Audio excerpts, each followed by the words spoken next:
안녕하십니까? 잘 들리십니까? 저는 제가 하는 소리가 큰지 적은지 잘 모릅니다. 날씨가 좀 어떻게 이제 견딜만 합니까? 오늘은 좀 선선해진 것 같습니다. 제가 매일 출퇴근 시에 극동방송을 듣거든요. 오늘 퇴근하면서 늦게 틀었습니다. 근데 말씀 어느 목사님의 말씀이 다 끝나갈 때쯤 들었는데 무슨 질문을 하느냐 하면, 여러분들은 책을 왜 읽습니까? 책을 읽으면 그 읽은 걸 다 외울 수 있습니까? 극히 중요한 거 몇 가지는 외울 수 있겠지 모르잖아요. 그렇지 않습니까? 소설책 같은 건 잘 외우죠. 외우진 않지만 잘 기억을 하는데, 그래서 책을 읽는 이유는 다 기억하지 못한다고 하더라도 책을 읽는 동안 영안의 렌즈를 닦는 시간이다, 이런 얘기를 하더라고요. 그래서 여러분들 오늘 제 설교를 지금 들었는데 기억나는 게 있습니까? 아마 돌아가는 순간 하나도 기억하지 못할 겁니다 하면서, 그렇지만 제 설교를 듣는 이 순간은 영안의 렌즈를 닦는 시간이다. 참 공감이 되더라고요. 기억을 하지 못한다고 하더라도 말씀을 듣는 그 시간은 마음을 닦는 시간이 될 수 있다 하는 것을 생각해 봤을 때, 저도 오늘 제가 말씀 교제를 하는데요, 제 말씀을 다 기억하지 못한다 할지라도 이 말씀 듣는 순간 좀 마음의 렌즈를 좀 닦는 시간이 되었으면 좋겠습니다. 오늘은 창세기 15장인데요. 21절까지 읽는데 1절부터 7절까지 교독해 보도록 하겠습니다. 창세기 15장 1절부터 7절까지입니다. 제가 먼저 읽도록 하겠습니다. 창세기 15장입니다. 이후에 여호와의 말씀이 환상 중에 아브라함에게 임하여 이르시되, 아브라함아 두려워하지 말라. 나는 내 방패요 너희 지극히 큰 상급이니라. 아브라함이 이르되 주 여호와여 무엇을 내게 주시겠나이까? 나는 자식이 없사오니 나의 상속자는 그자의 생사 엘리에셀이니이다. 아브라함이 또 이르되 주께서 내게 씨를 주지 아니하셨으니 내 집에서 길린 자가 내 상속자가 될 것이니이다. 여호와의 말씀이 내게 임하여 이르시되 그 사람이 내 상속자가 아니라 내 몸에서 날 자가 내 상속자가 되리라 하시고, 그를 이끌고 밖으로 나가 이르시되 하늘을 우러러 뭇별을 셀 수 있나 보라. 또 그에게 이르시되 네 자손이 이와 같으리라. 아브라함이 여호와를 믿으니 여호와께서 이를 그의 의로 여기시고, 또 그에게 이르시되 나는 이 땅을 내게 주어 소유를 삼게 하려고 너를 갈대아인의 우르에서 이끌어낸 여호와니라. 7절까지만 읽어보았는데 21절까지 다 읽어보시면 계속적으로 반복되는 구절이 있습니다. 제가 한번 읽어보겠습니다. 1절에 보시면 여호와의 말씀이 점점점 이르시되, 또 4절에 보시면 여호와의 말씀이 그에게 임하여 이르시되, 5절에 보시면 그를 이끌고 밖으로 나가 이르시되, 7절에 보면 또 그에게 이르시되, 9절에 여호와께서 그에게 이르시되, 또 13절에도 보시면 여호와께서 아브라함에게 이르시되, 18절에 그날에 여호와께서 점점점 이르시되 나오잖아요. 7번이나 나옵니다. 여호와께서 이르시되. 하나님께서는 뭔가 강조하시거나 확인시키기 위해서 또는 당부하기 위해서 반복적으로 말씀하실 때가 여러 곳에 있습니다. 오늘 창세기 15장이 그렇습니다. 1절을 다시 보시면 이후에 여호와의 말씀이 환상 중에 아브라함에게 임하여 이르시되 아브라함아 두려워하지 말라. 하나님이 아브라함에게 뭐라고 말씀하십니까? 아브라함아 두려워하지 말라. 왜요? 한번 생각을 해보세요. 아브라함이 아무런 근심 걱정 없이 잘 지내고 있는데 뜬금없이 두려워하지 말라. 그렇게 할 리는 없지 않습니까? 무슨 일이 있었기 때문에, 두려워하는 뭐가 있었기 때문에 두려워하지 말라는 거잖아요. 그렇다면 아브라함은 뭐가 두려웠을까? 1절에 이렇게 시작을 합니다. 이후에 나오죠. 이후에. 영어 성경이나 다른 성경에는 이런 일들이 있은 뒤에 이렇게 되어 있거든요. 이런 일들이 있은 뒤에 라고 말하는 것은 이전에 무슨 일이 있었다는 거잖아요. 무슨 일이 있었을까? 지난 시간에 제가 창세기 14장을 교재를 했는데요. 14장에서는 기억하실지 모르겠습니다만 전쟁 이야기가 나옵니다. 모든 전쟁은 돈과의 전쟁이라고 그랬습니다. 중동에서 지금까지 일어난 모든 전쟁은 돈과의 전쟁입니다. 석유 전쟁 다 돈 문제입니다. 러시아와 우크라이나 지금 전쟁 중에 있습니다. 그것도 결국은 돈입니다. 자존심 싸움도 되고 돈의 싸움입니다. 창세기 14장에서 남쪽의 5나라와 북쪽의 4나라가 싸웠잖아요. 그것도 결국 뭡니까? 돈과의 싸움입니다. 그래서 북쪽의 4나라가 이겼잖아요. 그래서 다 빼앗아갔습니다. 재산도 빼앗아가고 사람도 빼앗아가고 롯의 가족과 재산도 다 빼앗아갔습니다. 그래서 이 소식을 들은 아브라함이 어떻게 했습니까? 자기 집에서 자라고 훈련시킨 318명을 데리고 쫓아가서 다 찾아왔잖아요. 자, 다 찾아오긴 했는데 한번 생각해 보세요. 318명의 군사가 4개 나라의 연합군과 싸웠습니다. 그것도 4개의 나라의 연합군 중에 그돌라오멜은 굉장히 강한 군대입니다. 가나안을 지배하던 나라였어요. 그런데 그러한 막강한 나라를 치고 사람과 재산을 다 빼앗아 왔단 말입니다.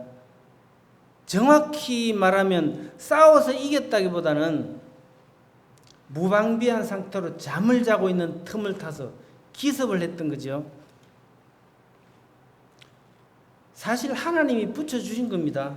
14장에도 나오죠.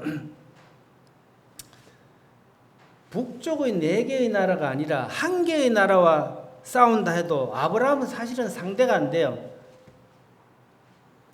그래서 아브라함은 롯 때문에 기습을 해서 빼앗아 왔지만 이제 그돌라오멜, 그 막강 그돌라오멜 군대가 보복하러 쳐들어오면 사실상 아브라함은 죽는 것밖에 방법이 없어요. 도망갈 데도 없습니다. 아브라함은 지금 그것 때문에 굉장히 두려움에 빠져 있습니다. 원래 그런 말 있잖아요. 맞은 사람은 2다리 쭉 뻗고 편히 자지만 때린 사람은 편히 자지 못한다 그러잖아요. 아브라함이 지금 그렇습니다.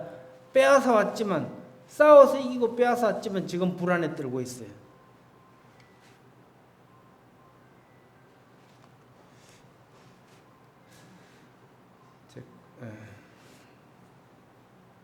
지금 아브라함은 불안해서 잠을 잘 수가 없어요. 그래서 이런저런 두려움 가운데 빠져있는 아브라함에게 하나님께서 찾아오셔서 뭐라고 하셨습니까? 아브라함아 두려워하지 말라. 성경에 보면 이제 하나님은 아브라함에게 두려워하지 말라라고 했는데 두려워하지 말라, 염려하지 말라, 걱정하지 말라 이런 말이 성경에는 수백 번이 나옵니다. 왜 그랬을까? 그런데 두려워하지 말라라는 말은 누구나 할 수 있습니다. 그렇죠? 우리도 할 수 있잖아요. 누가 겁을 먹고 야 걱정하지 마, 염려하지 마 이런 말은 누가 못해요? 두려워하지 말라고 했으면 그에 대한 해결책을 마련해 줘야 되는데 우리는 말로는 잘합니다. 그래서 하나님은 말로만 두려워하지 말라라고 하신 것이 아니라 두려워하지 않아도 될 이유를 말씀하셨어요. 왜? 내가 너의 방패이기 때문에 너는 이제 두려워할 필요가 없다. 너는 이제 두려워하지 않아도 돼. 내가 다 지켜줄 거야. 방패가 뭔가 아시죠? 방패. 혹시 방패 모르시는 분 있습니까? 요즘은 전쟁 무기가 어마어마하죠. 그래서 방패 이런 걸 가지고는 막을 수가 없죠. 그러나 이 당시에는 가장 강한 전쟁 무기가 뭔가 하면 창, 칼, 화살 이거밖에 없어요. 그러니까 창이나 칼이나 화살을 막아낼 수 있는 무기는 바로 방패입니다. 방패는 몸을 안전하게 보호할 수 있는 무기예요. 방어용 무기죠.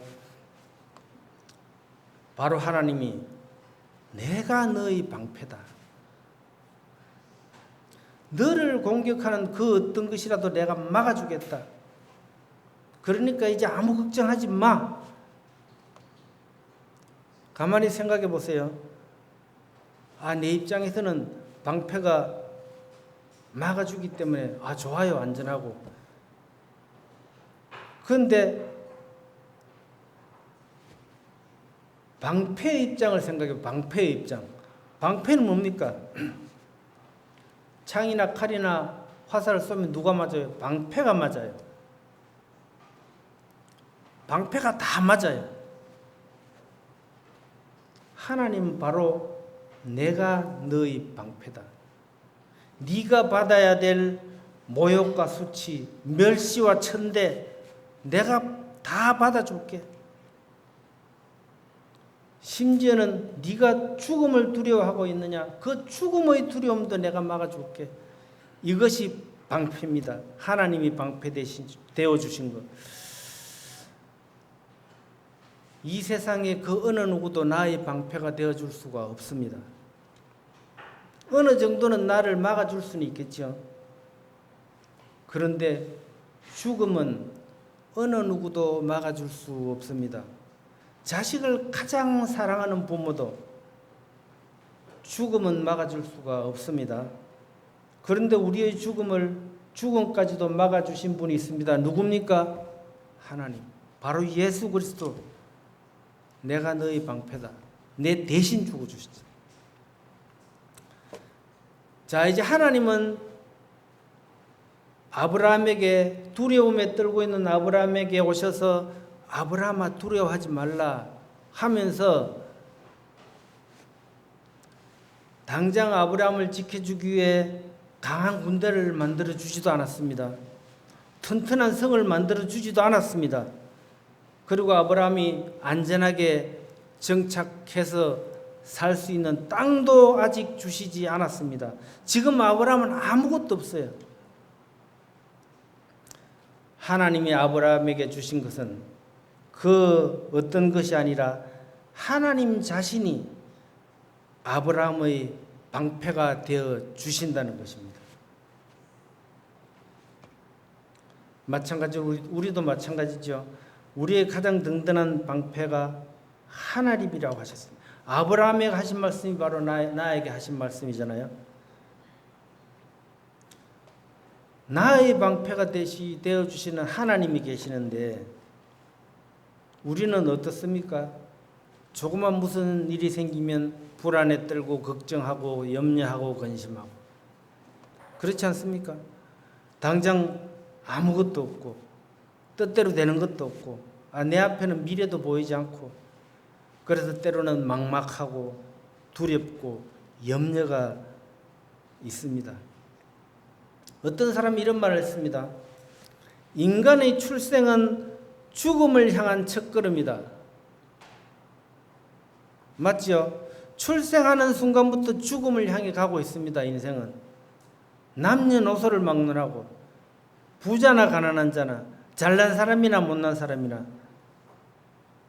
하루를 살았다면 그만큼 살 날이 하루 줄었다는 거 아닙니까?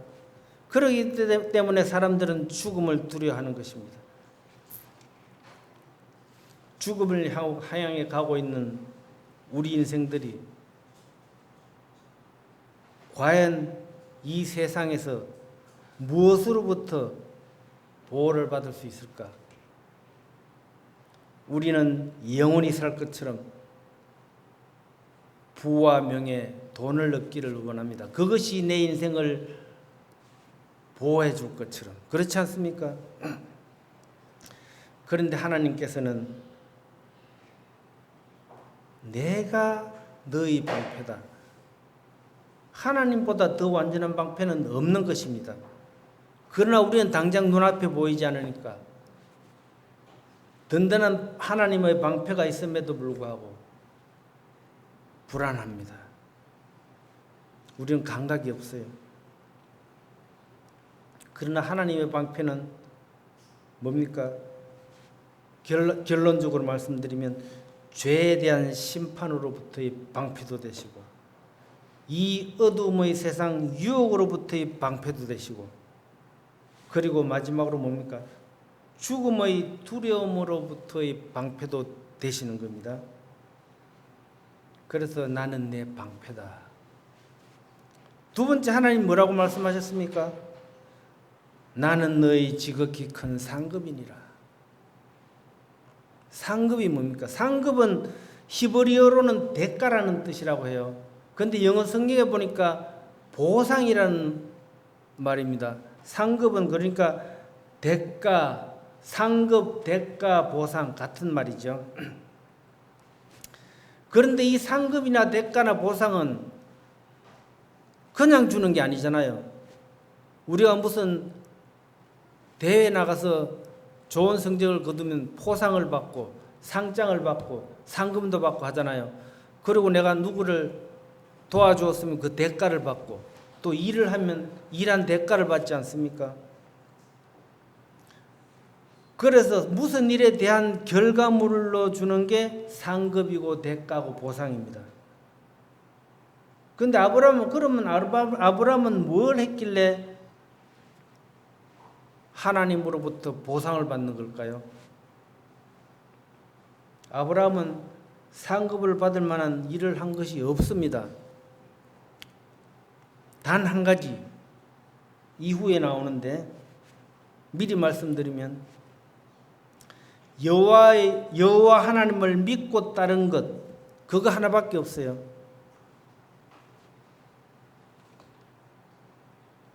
우리는 모두 하나님을 믿고 살아가고 있습니다. 그렇죠? 그런데 하나님을 믿는 그 믿음 때문에 때로는 양보해야 되고 때로는 손해도 봐야 하고 힘이 들고 어려움이 있습니다. 그런데 우리는 그것을 견딥니다. 왜 그렇습니까? 그 믿음의 대가로 무엇을 얻기를 바라요. 성도님들은 믿음의 대가로 무엇을 얻기를 바라십니까? 내가 이만큼 주님을 믿고 수고하고 열심히 잘 섬겼으니까 이제 복도 많이 주시고 잘 살게 해주시겠지. 우리는 믿음에 대한 상급으로 이 세상에서 잘 살기를 원해요. 부귀영화라는 복을 얻기를 바랍니다. 제가 그래요. 그러나 하나님은 뭐라고 하십니까? 찾지는 않겠습니다만 레위기에 이런 말씀이 있습니다. 나는 너희 중에 행하고 너희의 하나님이 되고 너희는 내 백성이 될 것이리라. 이게 무슨 말이냐 하면 이것이 바로 하나님이 원하시는 거예요. 내가 너희와 함께 하는 것. 이것이 하나님의 가장 큰 상급이라는 겁니다. 그래서 하나님보다 하나님 자신을 우리에게 주는 것보다 더 큰 상급이 없다는 거죠.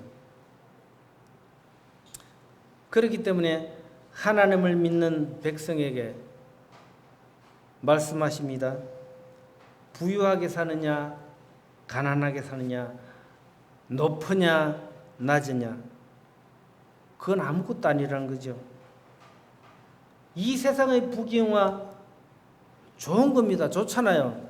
싫어하는 사람 아무도 없습니다. 그러나 이 세상 그 어느 것과도 비교할 수 없는 값지고 귀한 것 뭡니까? 그게 바로 하나님 자신이라는 거죠. 하나님 자신.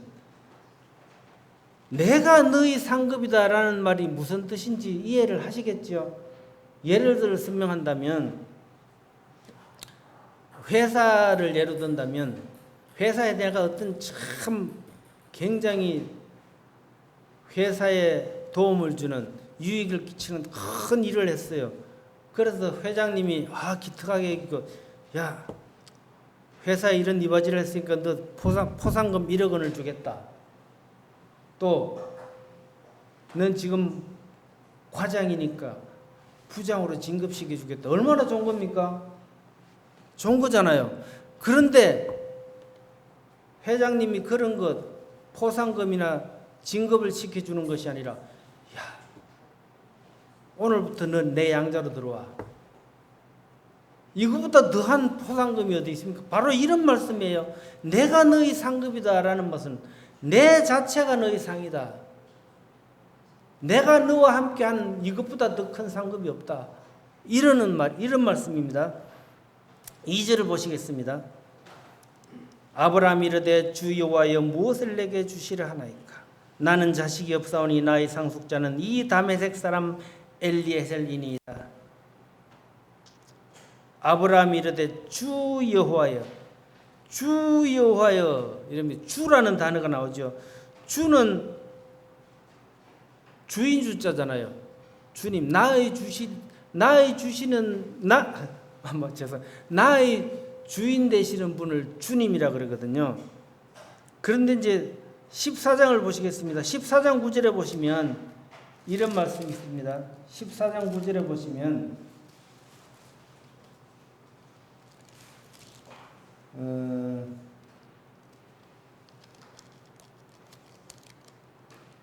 어, 19절이네요.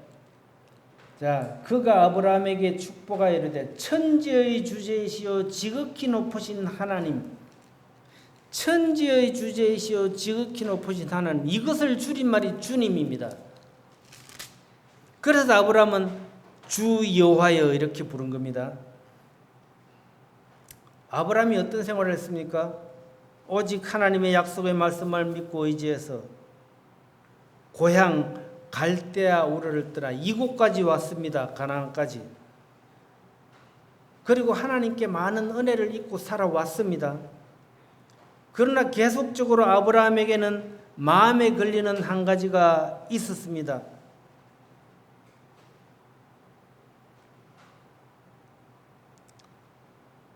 뭡니까? 자식이죠. 자식. 12장 찾지는 않겠습니다만 12장 2절에서 뭐라고 하셨는가 하면 하나님이 아브라함을 통해서 큰 민족을 일으켜 주신다고 했습니다. 그리고 13장 16절에도 보시면 네 자손이 땅의 티끌같이 많게 주시겠다고 하셨는데 지금 아브라함은 벌써 갈대아 우르를 떠나서 하란에 와서 거주하다가 또 하란을 떠나서 이곳 가나안에 왔습니다. 하란을 떠날 때 75세, 지금은 거의 85세가 다 되어갑니다. 나이 많아 늙도록 자손이 많기는커녕 아직 자식 하나 없고 나는 지금 뭐 하고 있나? 이대로 늙어 죽는가? 자신은 더 이상 아이를 낳을 수 없다고 생각했습니다. 그래서 아브라함은 여러 가지 생각이 복잡합니다. 자, 우리는 하나님을 믿으며 섬기며 믿음 생활을 하고 있지만 살아가면서 해결되지 못할 것 같은 문제들을 만나기도 합니다. 여러 가지 어렵고 힘든 문제들을 만날 때 나에게만 왜 이런 일들이 일어나지? 다른 사람들은 다 잘 사는데, 그런 생각을 해보지 않았습니까? 예. 그리고 또 남들에게 말 못하는 어려움과 문제들이 누구에게나 있습니다. 나만 있는 게 아니에요. 나만 있는 것 같아요, 문제는. 그런데 다 보면 문제가 있습니다. 아브라함이 가장 큰 문제는 뭡니까? 바로 자식 문제인 거예요. 15장 2절 3절 다시 한번 읽어보겠습니다. 아브라함이 이르되 주 여호와여 무엇을 내게 주시려 하나이까? 나는 자식이 없사오니 나의 상속자는 이 다메섹 사람 엘리에셀이니이다. 3절에 아브라함이 또 이르되 주께서 내게 씨를 주지 아니하셨으니 내 집에서 길린 자가 내 상속자가 될 것이니이다. 아브라함이 뭐라고 합니까? 주께서 내게 씨를 주지 않으셔서 나는 아직 자식이 없습니다. 그래서 이제 저는 가문의 대를 이을 사람은 이 다메섹 사람 엘리에셀밖에 없습니다. 이 엘리에셀을 내 상속자로 삼겠습니다. 이랬거든요. 이 내용을 언뜻 보면 아브라함이 하나님을 불신하는 것처럼 여겨져요. 그런데 지금 아브라함은 하나님을 뭐라고 부릅니까? 주 여호와여. 하나님을 나의 주님으로 모시고 살고 있습니다. 이 내용은 하나님을 불신하는 내용이 아니라 12장 2절을 보시면 이해가 되는데 12장 2절을 잠시 보실까요?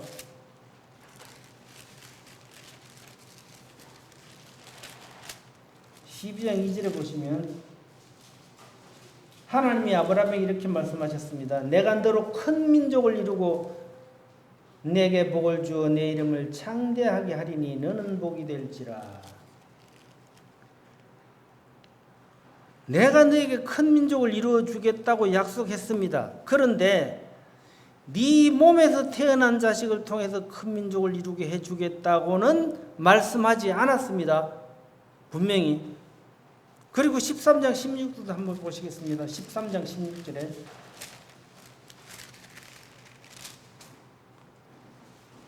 13장 16절에 보시면 내가 내 자손이 땅의 티끌 같게 하리니 이렇게 말했잖아요. 네 자손이 땅의 티끌만큼 많게 해줄 것이다.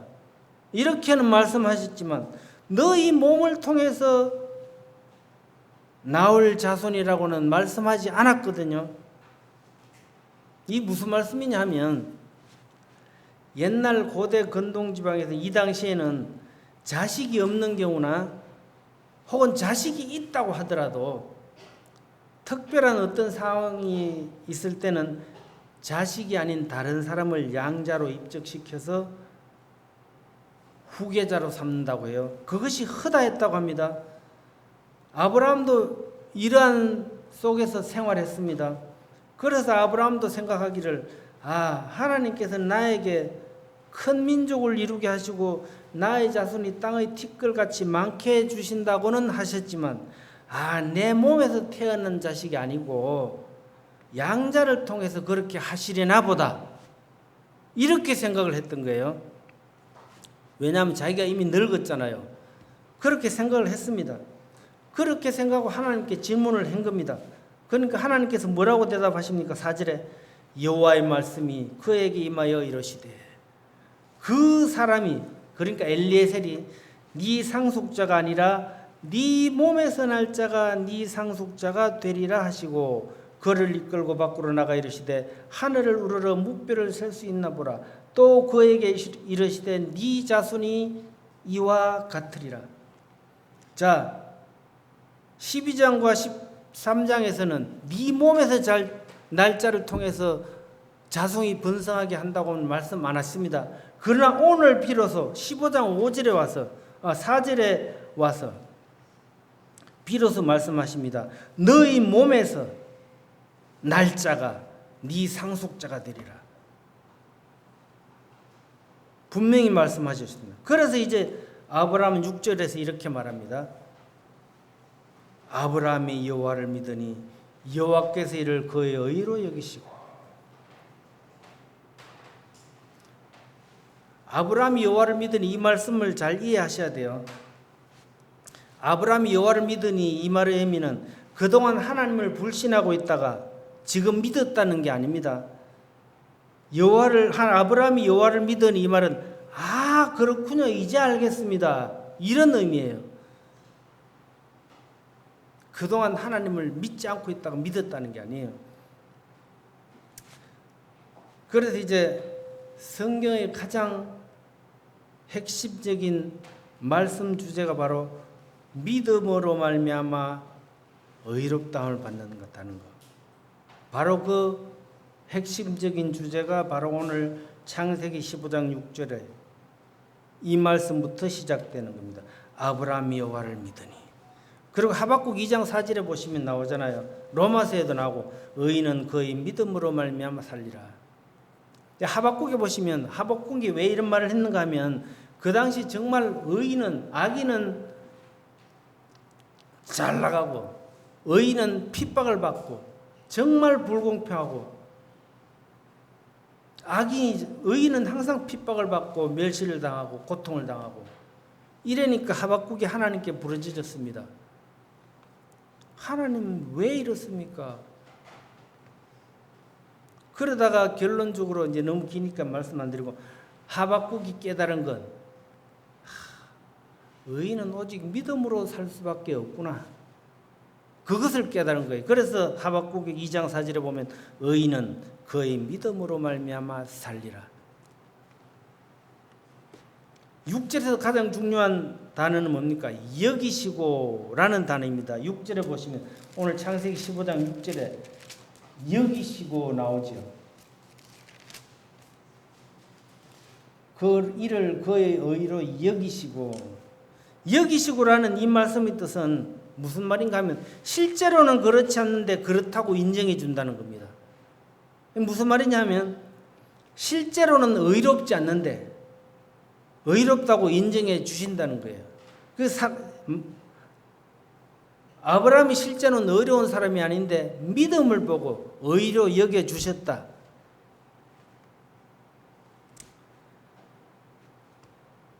우리는 어떻습니까? 본질적으로 여전히 죄인입니다. 우리는 의로운 자가 될 수 없습니다. 그러나 우리가 예수 그리스도를 믿을 때 의로운 자가 아니지만 의로운 자가 될 수 없지만 의로운 자로 인정을 받았다는 겁니다. 그리고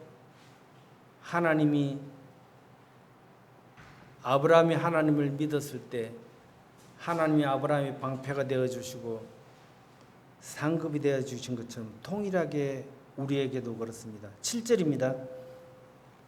7절에 이런 말씀 있죠. 또 그에게 이르시되 나는 이 땅을 내게 주어 소유를 삼게 하려고 너를 갈대아인의 우르에서 이끌어낸 여호와니라. 이렇게 말씀했습니다. 너를 이 땅을 너에게 주기 위해서 끌어냈다. 이렇게 말씀하시니까 아브라함이 8절에서 뭐라고 합니까? 그가 이르되 주 여호와여 내가 이 땅을 소유로 받을 것을 무엇으로 알리까? 내가 이 땅을 소유로 받을 것을 무엇으로 알까? 여기에서도 보시면 마치 아브라함은 하나님의 말씀을 믿지 못하겠으니 그 증거를 보여주세요. 이렇게 하는 것처럼 보이는데 사실은 믿지 못하는 게 아니라 확실히 믿었다는 거예요. 이 무슨 의미면 찾아보니까 저에게 땅을 주신 다음에는 어떻게 하실 겁니까? 이제 오히려 그 이후의 일을 묻는 거예요. 아브라함이 질문하니까 뭐라고 합니까? 이제 3년 된 암소와 암염소와 수장과 산비둘기, 집비둘기 새끼를 가져오라고 했죠. 그러고 했습니다. 그래서 아브라함이 10절에 아브라함이 그 모든 것을 가져다가 그 중간을 쪼개고, 이건 하나님이 그렇게 하라고 했기 때문에 중간을 쪼개고 그 쪼갠 것을 마주 대하여 놓고 그 새는 쪼개지 아니하였으며. 자, 암소와 암소와 수장 잡아다가 딱 절반 쪼개서 벌려놨어요. 그리고 나서 이제 뭐라고 하시는가 하면 아브라함에 대해서 쭉 설명을 합니다. 앞으로 네가 이렇게 되겠다. 아직 자식도 하나 없는데 뭐라고 합니까? 네 자손이 애굽에서 400년 동안 종살이 할 것이고 뭐 종살이하다가 많은 재물을 가지고 나올 것이고 그리고 다시 이 땅으로 돌아올 것이고 그리고 이 땅 주위의 모든 땅을 너희 자손에게 주겠다. 이런 쭉 설명을 하죠. 설명을 했습니다. 그 약속을 했죠. 자, 이제 어느덧 해가 져서 어두워졌습니다. 아주 중요한 대목입니다. 15장 17절에 중간에 건너뛰고 시간이 없어서 15장 17절에 뭐라고 합니까? 해가 져서 어두울 때 연기나는 화로가 보이며 타는 횃불이 쪼갠 고기 사이로 지나더라. 타는 횃불이 쪼갠 고기 사이로 지나더라. 이것을 횃불 언약이라고 합니다. 횃불 언약. 지난번에 제가 창세기 9장 교제할 때 무지개 언약에 대해서 말씀하신 적이 있는데 그때도 잠시 이 횃불 언약에 대해서 잠시 설명을 드린 적이 있습니다. 다시 한번 말씀드리면 요즘이야 이제 계약, 아주 중요한 계약이나 계약서나 유언장 이런 거 쓸 때 어떻습니까? 작성할 때 인감 도장 찍고 계약서 쓸 때 친필 사인을 하잖아요. 그리고 그것으로 끝나는 게 아니고 증거물을 남겨놓기 확실하게 하기 위해서 변호사나 법무사에게 공정을 받아 놓거든요. 공정. 그냥 막 도장만 찍는 게 아니라. 그러나 이제 이 당시에는 그런 게 없고 고대 건동에서는 계약을 맺을 때 어떻게 했는가 하면 두 사람이 약속을 하잖아요. 계약을 하고 약속을 하는데 그 두 사람이 짐승을 가져와서 반으로 딱 쪼개놓고 벌려놔요. 그리고 나서 이제 그 쪼개놓은 고기 사이를 손을 잡고 함께 지나갑니다. 이렇게 하는 이유는 너와 내가 약속을 했는데 우리 둘 중에 누구든지 이 약속을 어기면 반으로 쪼개진 이 짐승처럼 쪼개져서 죽게 될 것이다. 이렇게 약속을 하는 겁니다. 굉장하지요. 약속을 어기면 반드시 죽는다 이런 겁니다. 그런데 17장을 보시면 그 쪼갠 고기 사이로 뭐가 지나갑니까? 타는 횃불이 고기 사이로 지나갔다고 했습니다. 타는 횃불이 뭘까요? 바로 하나님을 말하는 거예요. 말씀하는 거거든요. 자, 하나님이 고기 사이로 지나가셨다. 하나님이 아브라함의 언약을 했습니다. 그러면 언약을 했으면 언약 당사자 둘 다 고기 사이로 지나가야 되잖아요. 그런데 아브라함은 지나가지 않고 하나님만 지나갑니다. 왜 그렇게 하셨을까요? 서로 약속한 게 아니고 하나님의 일방적인 언약이니까 하나님만 지나가신 겁니다. 내가 한 언약이니까 내가 한 약속은 내가 지키겠다. 내가 너에 대한 약속을 지키지 못하면 내가 저 짐승처럼 죽겠다. 자기 목숨을 걸고 약속한 거예요. 하나님은. 왜 이런 말씀을 드리냐 하면 하나님이 아브라함에게 말씀하셨습니다. 두려워하지 말라. 내가 너의 방패다. 내가 너의 상급이다. 아브라함에게 하신 말씀처럼 우리에게 늘 그렇게 말씀하시거든요. 성경에는 두려워하지 마라, 염려하지 마라, 걱정하지 마라 이런 말이 수백 번 나왔다 그랬죠. 왜 그랬을까요? 아까도 말씀드렸지만 그 말은 누구나 할 수 있습니다. 그러나 하나님은 책임을 지신다는 거예요. 우리에게 늘 그렇게 말씀하셨습니다. 네가 나를 정말 믿고 따른다면 결코 두려워할 필요가 없다. 왜? 내가 너의 방패니까. 마태복음 28장에도 주님께서 제자들에게 말씀했습니다. 내가 세상 끝날까지 너희와 항상 함께 있으리라. 이거 뭡니까? 내가 지켜주겠다. 보호해주겠다. 이거거든요. 방패가 되어주겠다. 그리고 또 뭐라 그랬습니까? 내가 너희 상급이 되겠다. 상급이다. 이 세상 어느 무엇보다도 더 값지고 귀한 것 바로 내가 너희 상급이다. 내가 너와 함께 하는 거다.